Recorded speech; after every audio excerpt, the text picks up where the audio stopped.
आखिरी सबक जो थींदो उन जे इख्तिताम ते जेका दुआ थींदी आ अल्लाह वट उहा दुआ काबिल कबूल हूंदी आहे।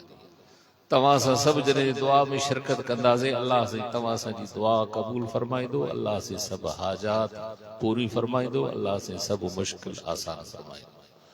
मोहतरम दोस्तो, सब खां पहिरियां तव्हां असां हिकिड़ी शइ समझूं, ही मदारिस जंहिंजे अंदर क़ुरान ऐं हदीस जी तालीम ॾिनी वेंदी आहे, इन जी हैसियत छा आहे? मदरसे जे अंदर दीनी तालीम असांखे मिलियो छा आहे? सब खां पहिरियां तव्हां असां इहो त यकीन कयूं था असांजो ख़ालिक अल्लाह, इहो सब जो एतिक़ाद आहे, सब जो यकीन आहे असांजो ख़ालिक मन पैदा कंदड़ अल्लाह रब्बुल इज़्ज़त असांखे भी पैदा कयईं ऐं पूरी कायनात खे पैदा कयईं। अल्लाह रब्बुल इज़्ज़त असांखे जो पैदा करे ॿुधाई, छो त ही कायनात अल्लाह जो राज आहे। अल्लाह साईं पंहिंजे राज खे ज़ाहिर करण लाइ पंहिंजो आवाज़ मोकिलियो क़ुरान। असांखे क़ुरान ॿुधायो, अल्लाह तो फरमाए बान्हा मां तोखे पंहिंजे मक़सद जे लाइ पैदा कयो। असां कंहिंजे लाइ पैदा थियल हूं? अल्लाह जे लाइ। वरी पूरी कायनात खे अल्लाह पैदा कयो, वरी उहो राज ॿुधाई त ही कायनात सॼी बान्हा तुंहिंजे लाइ पैदा कई। कायनात सॼी असांजे लाइ, असां अल्लाह जे लाइ। हाणे अल्लाह असां खां कहिड़ो कमु वठंदो? अल्लाह खे असां कहिड़ो कमु ॾींदासीं? छो पैदा कई? इहा शइ सम्झ खां मथे आहे।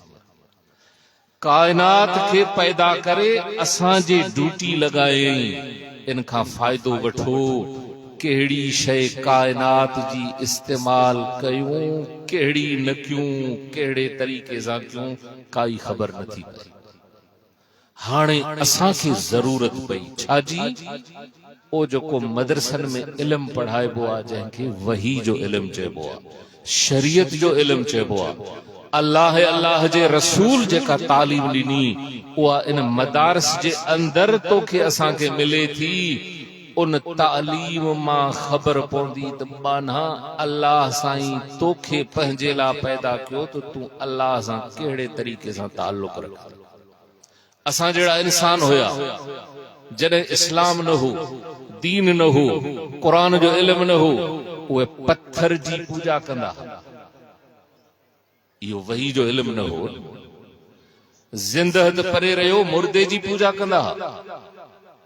कपड़ा भी लाहे छॾियासीं, अण सिबियल कपड़ा पारायासीं, जनाज़ो पढ़ियोसीं, 8 फुट ज़मीन में दफन कयोसीं, पर इहा रोशनाई नहीं, इहो दीन न हो। उहो इंसान उन्ही मुअल माण्हू जे मथों वेही करे उन खां हाजत घुरंदो हो, उनखे मुश्किल कुशा समझंदो। जॾहिं इहा वही आई, इहो दीन आयो, इहो इस्लाम आयो, असांजे अक्ल खे अख मिली, रोशनाई मिली त हाजत रवा मुश्किल कुशा हिकिड़ो अल्लाह जेको नफ़े नुक़सान जो मालिकात घुरबो भी उनखां, बंदगी इबादत भी उन जी कबी। पोइ राज ज़ाहिर कयो त बाना अल्लाह तोखे पैदा ई इन जे करे कयो आहे जो अल्लाह जी मर्ज़ी ते हल। जेको तव्हां सां अक्सर लफ़्ज़ ॿुधंदा आहियूं न, इबादत इबादत इबादत जी मिसाल ॾींदा आहियूं, हिकिड़ी नमाज़ आहे, रोज़ो आहे, हज आहे, ज़कात आहे। इबादत जी माना मक़सद इहो आहे त ज़िंदगी अल्लाह जी मर्ज़ी ते गुज़ारी, इहा बंदगी। हाणे इहो सबक़, इहा रहनुमाई, इहा रोशनाई बा काथों मिली? ओनी मदारिस जे ज़रिए।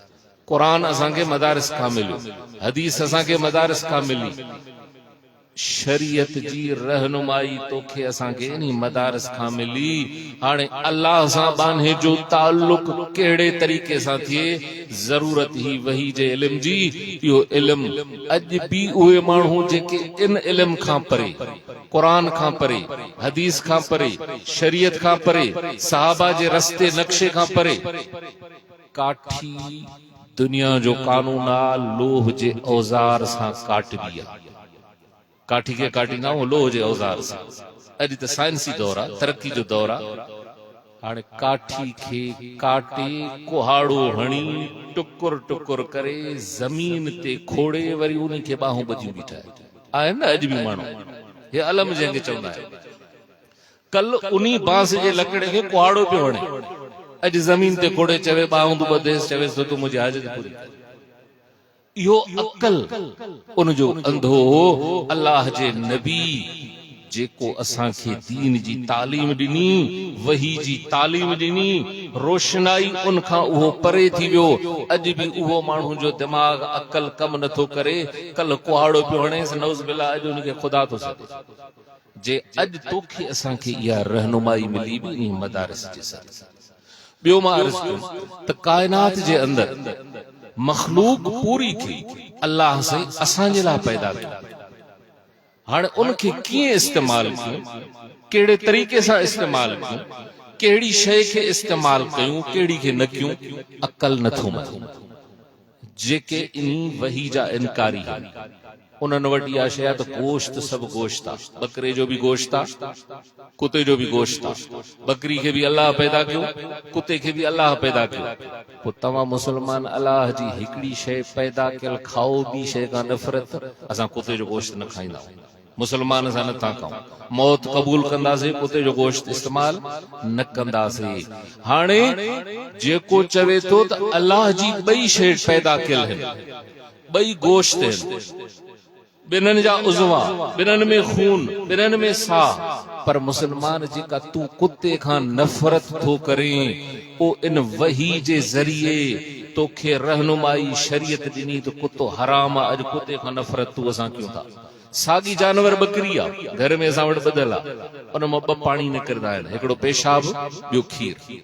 अकल नथो मञे न। हलाल जानवर, पैदा थियल शइ अल्लाह जी आहे बि ज़िंदह, हिकिड़ो उनजो पाणी इस्तेमाल करें, ॿिए पाणी खां नफ़रत। इहा शइ जे इस्तेमाल कहिड़ी कयूं, कहिड़ी न कयूं, कहिड़े तरीक़े सां कयूं, पूरी काइनात जे शयुनि जी रहनुमाई बि असांखे वही जे ज़रिए मिली।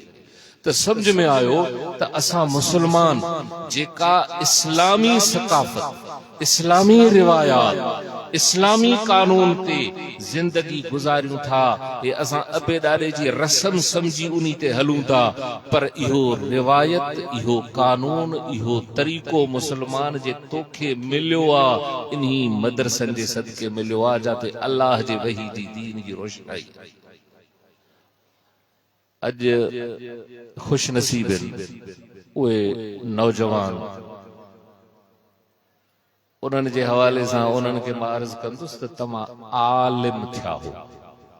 अरबी खे ॼाणींदा हो, आलिम जी माना, पर आलिम मंज़िल, जंहिं मंज़िल ते तव्हांखे वञिणो हो न, उन्ही जा आलिम थियो। अॼु दस्तार बंदी बुज़ुर्ग तव्हांखे ॿधाईंदा। हाणे तव्हांजे अंदरि इनक़िलाब ईंदो, तव्हांजो नालो तब्दील थी वियो। अॻे तालिब, हाणे आलिम। हाणे तव्हां ॿिए जहान में कदम रखंदव।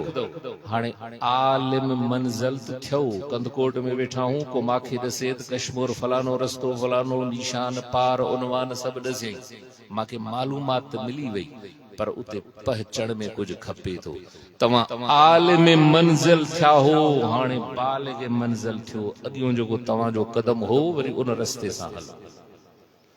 हाणे उस्तादनि खां वेही तव्हां काल अल्लाह काल रसूल जी सदा ॿुधी, हाणे अल्लाह वारनि सां तअल्लुक़ रखी, निस्बत उन्हनि सां रखी, वरी हाणे उन मंज़िल ते पहुचण जी कोशिश। फर्क़ आहे। हाणे हो आलिम बिकिताबिल्लाह। इमाम अहमद बिन हंबल रहमहुल्लाह, उन वटि हिकिड़ो सूफ़ी ईंदो हो। अॼुकल्ह तव्हां सूफ़ी जी इस्तिलाह बि ॿुधी आहे। हिकिड़ा माण्हू त वरी सूफ़ी खां नफ़रत कनि था। सूफ़ी अबू हाशिम, इमाम अहमद बिन हंबल केॾे पाए जो आलिम आहे। जॾहिं हदीस जो दरस ॾे थो, उहो दोस्त ईंदो हुस त सबक बंदि करे, हदीस जो किताब बंदि करे, उन जो इकराम इज़त कंदो। शागिर्दनि खे ॾुखी ॻाल्हि लॻी। नौजवान हा शागिर्दन एतराज कयो, उस्ताद तू हेॾो आलिम आहे, हदीस जो सबक पढ़ाईंदो, ए हिकिड़ो सूफ़ी आयो आहे, तू सबक बंदि करे उन जी इज़त एतराम इकराम एॾो करींदो। इहा ॻाल्हि उन्हनि खे न वणी। इमाम अहमद बिन हंबल अल्लाह से उनकी कब्र ते करोड़ा रहमतूं नाज़िल फरमाए, जवाब तमाम अजीब जवाब, वो जवाब तव्हां दिल जे कननि सां ॿुधो। छा जवाब ॾिनई? फरमाई तव्हां चओ था त तू वॾो आलिम आहे, हे आलिम नाहे, इन जी एॾी इज़त छो थो करे?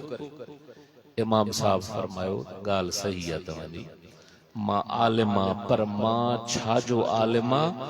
आलिम बि किताबिल्लाह। तव्हां बि हाणे उहा छाजा आलिम थिया हो? आलिम बि किताबिल्लाह। उन सूफ़ी ॾे इशारो कयईं, हे डायरेक्ट आलिम बिल्लाह, आलिम बि किताबिल्लाह ऐं आलिम बिल्लाह में फ़र्क़ु आहे। तंहिंजे करे मां एतिरो उनजी इकराम कयां थो। हाणे तव्हांखे आलिम बि किताबिल्लाह जो सर्टिफिकेट त अॼु मिलंदो, हाणे हुन जहान में कदम रखंदो, पोइ आलिम बिल्लाह थियण जी बि कोशिश कयो। लाख दुआ आहे अल्लाह साईं तव्हां सां समूरनि खे अमल करण जी तौफ़ीक़ अता फरमाए। व आखिर दावाना अनिल हम्दुलिल्लाहि रब्बिल आलमीन।